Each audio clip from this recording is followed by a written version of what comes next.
Assalamualaikum warahmatullahi wabarakatuh. Oke, di video kali ini saya akan menjelaskan atau memberikan tutorial sederhana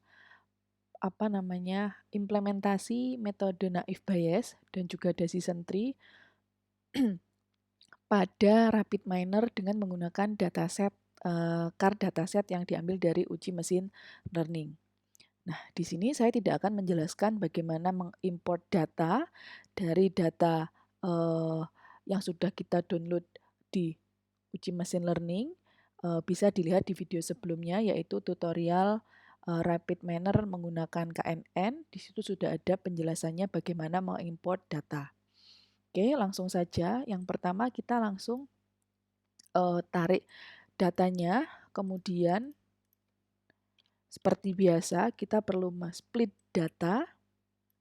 Ya, setelah split data, lalu pilih metodenya apa, naif Bayes.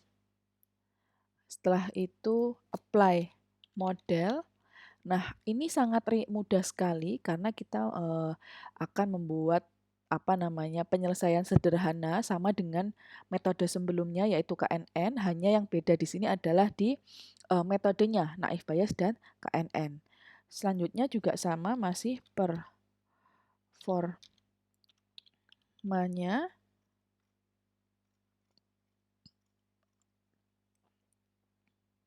Oke, kalau sudah kita klik split datanya dulu, jangan lupa add entry 0,7 0,3. Oke. Nah, tinggal dihubungkan parameter dengan training, mode dengan mode, parameter dengan di apply model, lab dengan lab, res.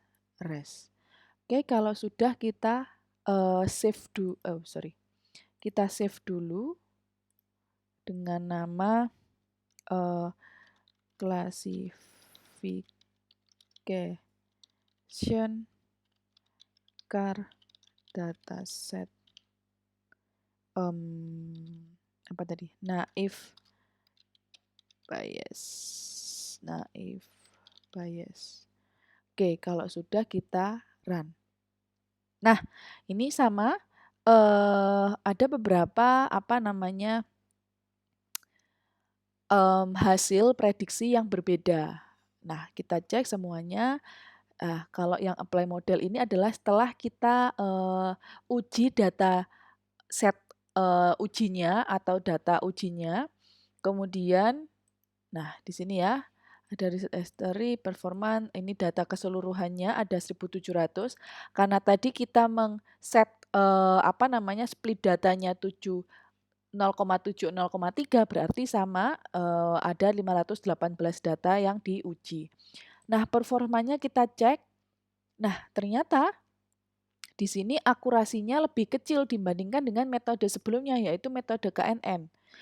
Berarti kesimpulannya dapat disimpulkan bahwa akurasi metode naif Bayes lebih kecil dibandingkan akurasi metode KNN. Yang artinya berarti dalam menyelesaikan permasalahan klasifikasi dataset CAR, ya, metode KNN lebih bagus dibandingkan metode naif Bayes. Ya, jadi seperti ini bisa dilihat di sini nanti dibandingkan ada berapa nilai class precision untuk prediksi ACC-nya dan seterusnya dibandingkan dengan metode KNN. Ya, ini sangat mudah sekali untuk metode KNN dan juga naif Bayes menggunakan RapidMiner ini, penyelesaian menggunakan RapidMiner ini. Oke, kalau sudah lanjut ke metode decision tree. Ya, jadi yang video sebelumnya kita membahas tentang data publik didapat dari mana, bagaimana cara membaca datanya, kemudian mendownload data dirubah menjadi CSV ataupun XLS, Excel, kemudian mengimport data dari data Excel yang sudah kita download ke RapidMiner, cara merubahnya datanya, apa itu polinomial, binomial, dan seterusnya. Kemudian harus dijadikan label dulu pada klasifikasinya, kemudian baru implementasi metode KNN.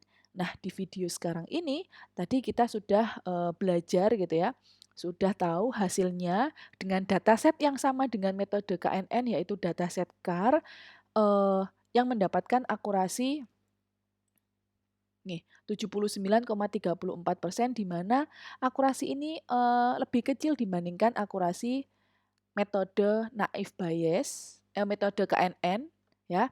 Ketika kita ingin membandingkan gitu ya, harus dengan data yang sama, kemudian apa namanya komposisi dataset data data latih dan data ujinya juga harus sama ya. Jangan sampai di KNN 0,8 0,2 tapi di naive Bayes 0,7 0,3 gitu ya. Jadi harus sama. Nah, sekarang kita akan apa namanya menyelesaikan permasalahan yang sama dari dataset CAR ini dengan menggunakan metode decision tree. Ya, ini sedikit berbeda dengan metode apa namanya naive Bayes dan KNN. Yang pertama masih sama, kita ambil dulu datanya, kemudian kita pilih filter example. Ya, kita pilih feature example. Nah, kenapa kita memerlukan feature example? Karena barangkali ada dataset atau data yang memiliki kasus missing value misalnya, ya. Ini misalnya saja. Misalkan kita pilih apa tadi? Feature example. Filter kok feature ya? Filter example, sorry. Filter example, kemudian decision tree. Oke, kalau sudah kita coba dulu. Nah, kita klik dulu di decision tree. Nah, di decision tree ini ada apa namanya nilai-nilai ya yang kita bisa lihat di sebelah kanan. Ini ada kriterian, ini adalah target perhitungan algoritma decision tree. Kemudian ada maksimal depth-nya, ini adalah jumlah maksimal pohon keputusan yang dibentuk mau berapa pohon, nggak boleh minus ya. Kemudian apply pruning ini adalah nilai confidence-nya, kemudian minimal gain-nya ini adalah nilai gain-nya. Oke, kita buat default saja. Kita hubungkan. Oke, kita coba save dulu. Tadi salah ya? Oke, nggak apa-apa lah. Harusnya di dalamnya proses, nggak apa-apa. Decision tree. Oke, coba kita run. Oke, klik on the supply filter. Oke, kita mau memfilter apa misalnya? Oh, tapi kan kita nggak ada missing value ya. Coba kita del aja. Nah, langsung gini. Nah, kita run. Nah, ini ya. Jadi akan muncul. Nah, kita bisa. Nah, gini ya. Kita bisa, aduh, makin kecil. Misalkan 3 aja deh. Oke. Ini, nah ini kan sebenarnya gini ya. Kok nggak bisa di kanan ini ya? Ya, ini jadi muncul grabnya. Jadi kita nggak perlu bikin manual gitu ya. Jadi sudah ada. Oh ini loh Rek. Ah. Nah. Ya. Nah. Oke sudah. Nah ini kan enak ya. Sudah muncul. Nah tinggal kita otak-atik kan sebenarnya. Mau berapa apa namanya tree-nya mau berapa gitu ya dan seterusnya. Nah, tapi kok nggak muncul performansinya? Coba kita tambahkan performansi. Performansi.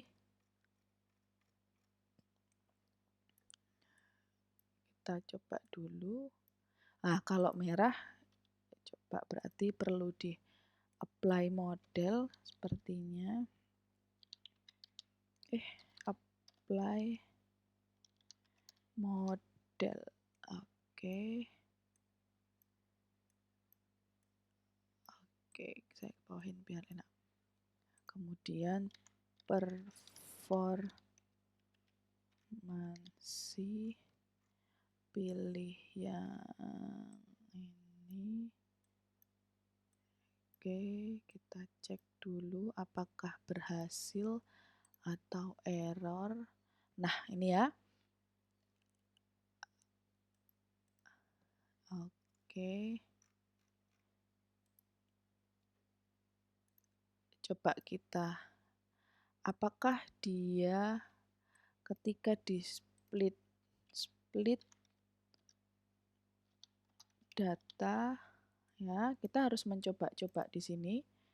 Rasio 0,7, 0,3, oke, ini sini. Nah, ini berarti bentar, ini di del gini. Oke, coba bener nggak ya? Bener ya. Oke, kita cek dulu. Oke, kita run. Nah, ini ya. Dia apply modelnya yang diuji adalah sebanyak 30%, 518 data. Oke, hasilnya nah ini 88,42%. Ya, ini untuk visualisasinya, datanya dan seterusnya. Ya, kalau misalnya kita ingin menampilkan tree-nya, berarti caranya beda lagi. Kalau menampilkan performansinya seperti ini. Ya. Kita perlu men-split datanya terlebih dahulu. Ya. Jadi sedikit berbeda kalau misalkan kita ingin menampilkan tree-nya dan juga misalkan kita ingin menampilkan performansinya. Misalkan tanpa di-split, tadi kan sudah ya. Oke, benar ya. Apply model. Oke.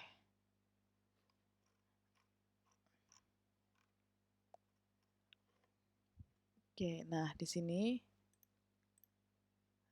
dia akurasinya besar. Kenapa? Karena semuanya diuji. Semuanya diuji, ya, prediksinya diuji semuanya.